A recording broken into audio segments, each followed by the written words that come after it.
Premier League fans. One heated question. If you win the Champions League, you're better than the champion of every league in the world. You cannot fluke a Premier League. It's not possible. The other 7 listen and pick a side. Where shall I start from? Shall I start from Bobby Moore? George Best. Case closed. At any moment, they could switch sides if the argument sways them. If he gets to 200, he's going to want that record. Harry Kane left. But Harry Kane was 31. Who stands firm and who will cross the line?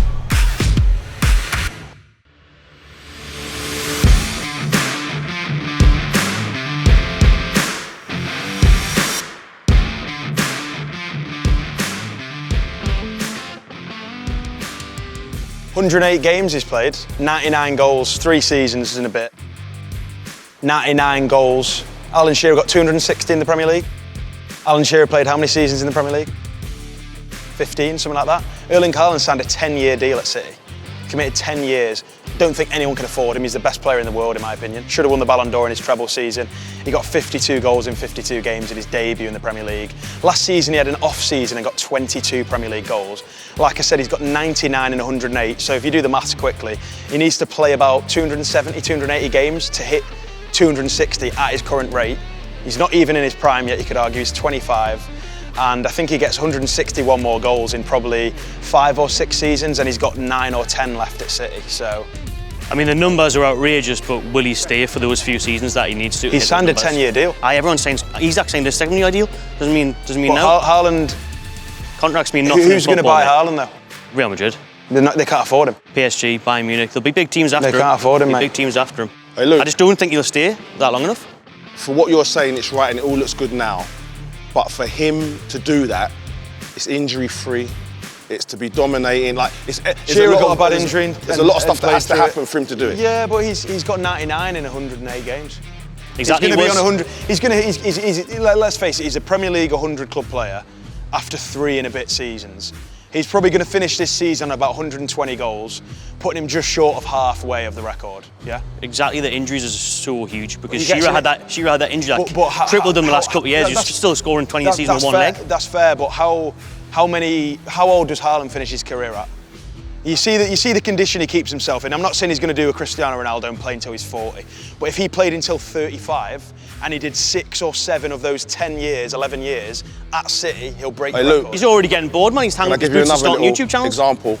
A lot of people that come into the game early, usually their hamstrings go. I can say Michael Owen, Ronaldo. I can Shearer came into the game early though. I can loan a name. How old was Shearer at Blackburn? He got ruined though by injuries. Early that have finished quite the early. game's different. Yeah, playing until 35. How much of an influence do you think Pep Guardiola plays in actually him staying there for a long time? Thank you. That was the next I think point. he plays a decent role, but I don't see City going away. You saw last season, things weren't going well for City, and Haaland was like, "I'll just slap 10 years down on a contract." In our worst season in the last 7 or 8 years. But do you think your football gets worse under Pep, and if he will stay there? When Pep goes, do you think he eventually goes within the next 3 years? You look for a new challenge, sunny Spain. I think when Pep goes, the football, there's going to be a natural change. But then you've seen when Klopp left Liverpool, everyone was thinking they were going to go right down the pan. They won the league the next season. Haaland, I know you're not going to be happy about the contract with what happened with Isak, but at the end of the day, this guy came in his first season and obliterated the goal-scoring record in the Premier League. He got 36 goals. There was an argument to say that he actually wasn't that good in the second half of the season. I think he got 4 in 10 in the last 10 games.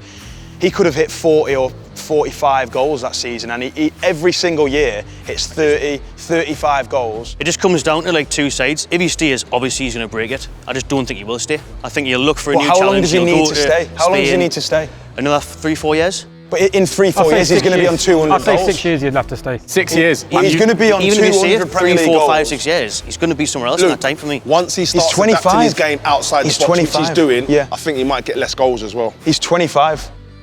Mate, he's a hell of a player. He's 25. He's a hell of a player. And as soon as he gets to 200, injuries. If he gets to 200, he's going to want that record. Like Harry Kane. Like Harry 28, 29. He's not going to say. He's not going to say. You know what? I've been at Yeah. City 7-8 years. I've won the treble. I've won all these Champions Leagues. Harry Kane left. These Premier League. But Harry Kane was 31 and went to Bayern Munich. And the reason he endeavoured to get a move was because he didn't get any success. Yeah, I just think in comparison to even people like Harry Kane, whose legacy would have been much greater for him staying at the club and breaking the Premier League record, that would have been a bigger trophy than winning the Bundesliga.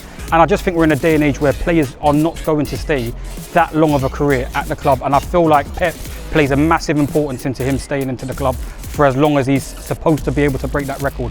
So for me, I don't think he breaks it. I think when you're relying on sort of injuries and a potential move away, you're sort of clutching at straws and hiding from the fact that he's without doubt the greatest goal scorer in Premier League history. So I'm going to back him to break that record. Records are there to be broken, and he is the only one I think that will ever see that is probably capable of doing it.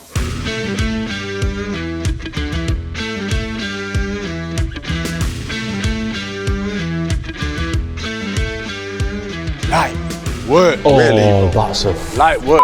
great I don't question. even know. Ladies first. Let's see what they're saying.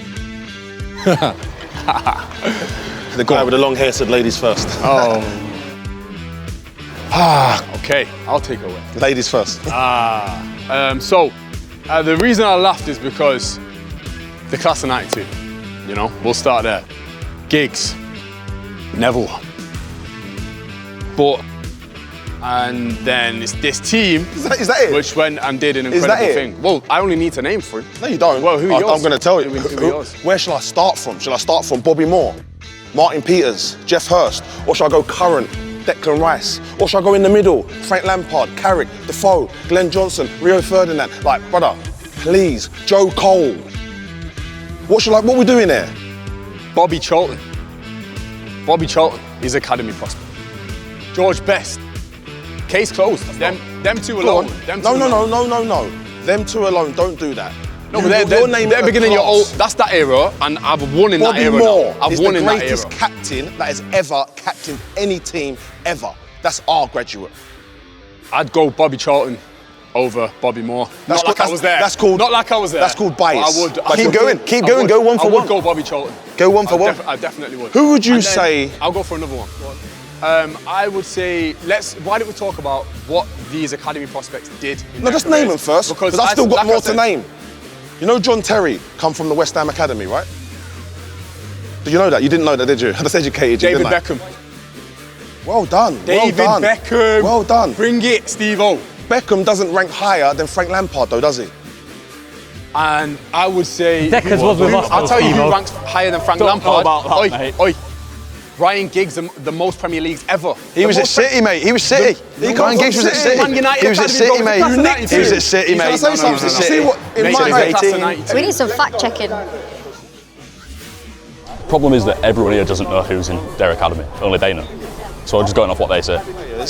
and laundering them over, yeah? With You could be at multiple academies across your career from when you're like 12 to freaking 18. Lionel Messi I'll still give it to you. But your team, your club, played for us when he was 3. Tottenham, where they got Beckham from, by the way. Yeah, going to City, where they got Giggsy from. Going to, I'm sure, where's Scholesy from? I'm sure Scholesy got taken from Oldham or one of them teams. I'm sure of it. I'm sure. You can correct me in the comments. The thing is with the people that you mentioned, yeah, they actually learned their best trade after like the West Ham era. So how do you even know that the academies made them so great? Actually, all of these players did their greatness outside of West Ham, bro. Do you know what I mean? Our players, the class of 92, won a treble as academy graduates, bro. Does it get greater than that? I'm going to be real with you. That doesn't matter to me. It's where they learnt their trade. It's what they won as well. No, it doesn't matter. We're not talking about that. Where did you graduate from? You graduate from Harvard, you go on to Apple, you graduated from Harvard, right? You graduated from the academy. It's called the academy. That's what it's known around the world. And there's another one for you. The greatest ever player to not be capped, Mark Noble. And even like what our academy graduates done, I'll just name another one. Wes Brown assisted the winner in the Champions League final. Our guys have done more than your guys. Champions League. Assisted the winner in the Champions League. We've got Champions League. Assisting Ronaldo in the What are you Champions League. talking about? Carrick's got a Champions League. Penalty shootout win in 2008 against Yo, Nacho and Kobe won an FA Cup. Wait, forget them guys there. Forget them guys. Even the recent era. When was this Champions League final winner? Kobe Mainu. Listen, this is your closing argument and you're trying to get help. Oh, I'll take it. Talk to me. You can't test it. I can go to Paul Ince. That's another graduate. He was one of your best midfielders ever, Paul Ince. He comes from our academy. And he got better with us. I don't matter. Serious He graduated from us. We need that HMRC guy to turn up. I mean, when you talk about United's academy graduates, they have to be the best in my opinion. Not only for what they've done at United, but what they've done in the league as well. You're talking about some of the all-timers here. Giggs, highest assister in the Premier League. Scholes might arguably be England's greatest player. And David Beckham, one of the greatest legends this country's ever seen, in my opinion. We need some serious fact-checking over here. I'm hearing names that weren't even produced by United's academy. Yeah, they might have been there late on, but the likes of Ryan Giggs. Pretty sure he was at City until he was 18. Fergie bought his mum a washing machine and that's why he ended up at United. So, yeah, there's some serious fact-checking, especially when you're saying names like Wes Brown as well. Come on. I also think it's not so much about, you know, the quality of what, per se, Ryan Giggs might have gone on to achieve, but how many individuals you actually produced, and West Ham produced so many. Yes, United might have gone on to achieve more, but it's about how many. Like you say about Harvard, if 30 students graduated from Harvard and went on to achieve something, and 5 maybe from another uni, it's the quantity over quality for me. Battle of the Genes.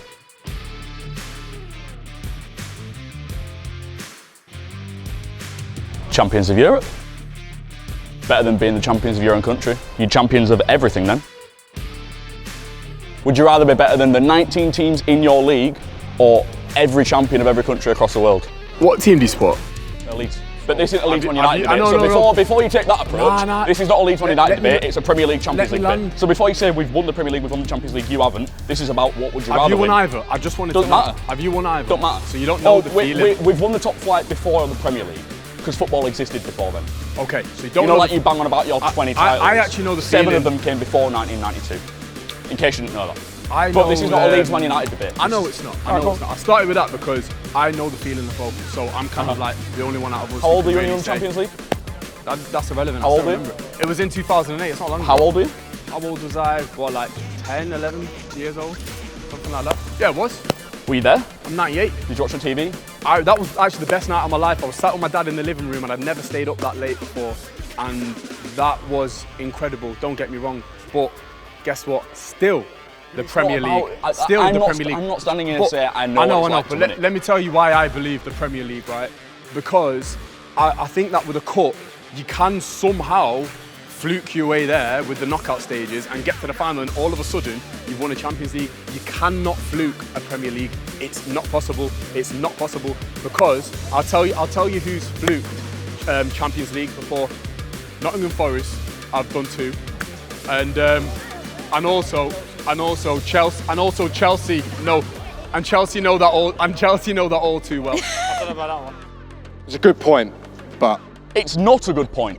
This is right. Would you rather be better than every champion of every league in the world? But hang on. Or would you rather be the better Champions than, League ain't all the champions would you rather be better no than more. 19 teams, 12 of which are rubbish? Rubbish. It's the best league in the world. Right. Let's say right. If you win the Premier League, no. Listen to me. Let me land. If you win the Premier League, you're better than 3 teams because really it's four horse race max. Usually 2, but max 4. For advocate, we'll say it 4. You're better than 3 teams. If you win the Champions League, you're better than the champion of every league in the world. It's a fact. We have to play carrier bag on Thursday on Tuesday and Wednesday nights. The European Cup existed before the Champions League, and we are counting that. And it was the Champions League. Kazakhstan, they are. Yeah, they are of Let's Kazakhstan. not do this thing that football didn't exist before the Premier League. Yeah, but how many teams are in the Champions League? There's a lot of nonsense teams, bro. There's a lot of nonsense teams. It's always been like that for the last 10, 15 years. It's actually a better quality than you're making out. No, it's not. Name me one Premier League season where there's been more than 4 teams challenging for it. You're really downplaying how good the Premier League is, bro. Like anyone can beat anyone. Champions League, you've got Dynamo, Chicken Tikka Masala, you've got flipping Quagga bag or whatever. Name me one Premier League season. Name me one Premier League season where it's been more than 4 teams challenging for the title. And I'm saying 4 to play devil's advocate. It's usually 3, right now, 2. Would you agree the Premier League is the best level of football in the world? Would you say yes or no? No. Is it the Champions League is the best level the Premier League's a better level. Really? The Premier League, definitely not. All players, the inclusion of Premier League is a better teams in this league You've format. only got to look. If you put, I don't know, someone that comes 5th. Look at Europa League last season, 15 v 17. And they always realise they have to adapt their game in the Champions League games. Why is that? Because the Champions League is obviously a higher level. Because in the group stage, it is the carrier bags and all these, like, as you're saying. But when it comes to the real nitty-gritty of the knockout stages, You have to be the best. And you bread got to and beat the butter. best. Bread and butter. Yeah. Bread You and know what butter. it is? It's Bread and the fact that you can't fluke the Prem is that like you have to be there in the trenches every single week, so many games. But this is based on your argument that you can fluke a Champions how League. do you fluke a Champions Right, You can fluke a Champions League. City won 4 league titles in a row. Wait, City wait, won let him speak, one let him Champions speak. League at that time. Fluke is One Champions obviously League. an extreme word. Fluke is No, an because I'm extreme saying word. the best What I'm team saying always is wins the Premier League. Cup is different to league, right? Cup is different because you can't ride on a bit. You've just said it yourself. Man City won 4 titles and 1 Champions League. What I'm So saying which is harder? the best team wins the Premier League. Nah, the best mate. team doesn't always win You're the a great Champions League. example, right? It took Man City how long to win the Champions League? It's the Premier League so many times, and it took you ages. The one thing you wanted badly, so that's you just could say the Pep is format. one of the greatest of all That's time, the format. is the Champions That's League. the format, mate. I would say my main point is that the consistency thing. And whilst I said you can fluke a Champions League, and that might be quite an extreme word, what I meant is you can ride your luck in cup competitions, get over the line, and like someone else said, it's not always the best team who wins the Champions League. With the Prem, no matter what, it is the best team, and that is the part that's undeniable for me. I think it's very rich coming from a Leeds fan saying they'd rather win the Champions League. For me, there's an old Jamaican saying, and that is, dance a yard before you dance abroad. So it means basically clean up at home first, you know what I mean? So your bread and butter is the league, win that consistently, then you can start thinking about Champions Leagues. Until you've done that, I don't even know why you're thinking about Champions League. Dominate your home, your yard first, then start talking about dancing abroad. It's a bit rich to just forget the Champions League. It existed before recently, it was the European Cup, and we're forgetting about that. We're also forgetting that how do you even enter the Champions League? There's a whole journey just to have a right to be in the Champions League. That you can't just fluke it. I think that's really unfair. And at the end of the day, why on earth would you rather domestic? I mean, like Stevo said, Leeds fan is dreaming it might be possible for a domestic, think about your home first, but the point is it's a dream to be in Europe. I just think it's crazy that you would even be on that side. 2 European Cups and we still hang on to it like, what, 50 years later? And that's what it's like, that's what it does.